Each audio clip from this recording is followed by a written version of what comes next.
friends, it's Peggy from prettypapercards.com. I'm here today with a little technique for you. I've had a request from some to show you how to create splatter on your cards using Stampin' Up Stampin' Blends. So I thought that's what we would do today. So I'm going to turn you down now so that you can see my workspace. And what I've got here, be sure you cover your workspace. I've got a piece of grid paper, Stampin' Up grid paper, so that my workspace doesn't get splattered. And this is just a scrap piece of basic white cardstock. Now you can do this on any cardstock, on watercolor paper, anything. I'm just going to show you how to do it. And here's a Stampin' Blend. This happens to be the Evening Evergreen Stampin' Blend. These are alcohol markers.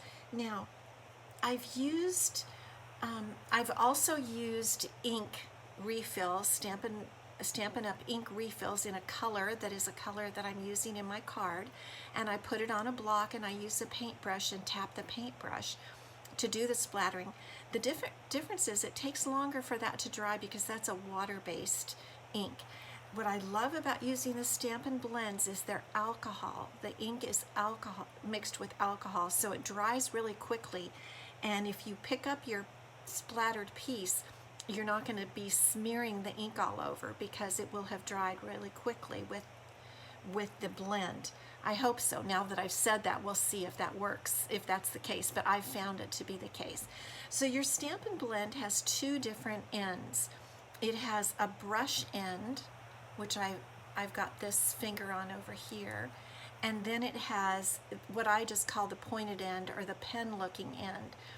And the pen looking end is just what it says. Let me hold it, see if I can hold it so you can see it better. But the brush end is a brush like that. Let me hold that out so you can see the difference. Okay, and what we're going to do is we're going to put our paper out in front of us with the brush end over the paper, like in a portrait fashion, and the paper is how, it doesn't matter how your paper is, but you want it to be over the paper. And then you're going to take your cap. This is the cap from your Stampin' Blend, and I'm using the open end, not the closed end, but the open end. And I'm just going to pull back. I'm going to hold my Stampin' Blend like this, and I'm just going to pull backwards. I want to try to demonstrate it better. Pulling back underneath the Stampin' Blend with the open edge, and we're going to clip that, kind of tip it, touch it, flick it to create the splatter. So let's give it a try. I'm never quite sure where, there it goes. You see it? See how I'm pulling back on this end? I'll try to, let me move my paper up a little bit more, and so maybe you can see it. Here, I'll put it sideways. So I'm flicking with this top end up here, not the bottom end, but the top. And I just pull it back, and it flicks the ink right on there. And you can do as much or as little as you want.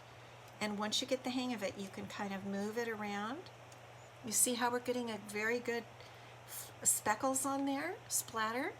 So I'm going to put my ink tip, my cap back on, and now we'll make sure, we'll see.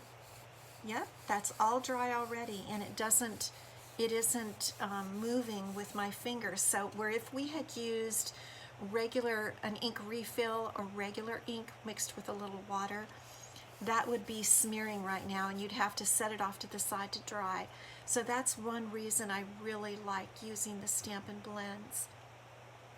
And it's well splattered. We could have done less, we could have done more, we could have, at this point it's kind of focused here at the bottom center. So if I were going to use this, I might have it this way and put my focal piece, my sentiment or whatever, right here so that the speckling shows. But you have all kinds of possibilities with this. So there is your little brief technique tutorial on how to use a Stampin' Blend to create splatter on your cards. And I'll just come back now thank you so much for stopping by. If you haven't subscribed to my YouTube channel yet, I really encourage you to do so. It helps me out if you like my videos.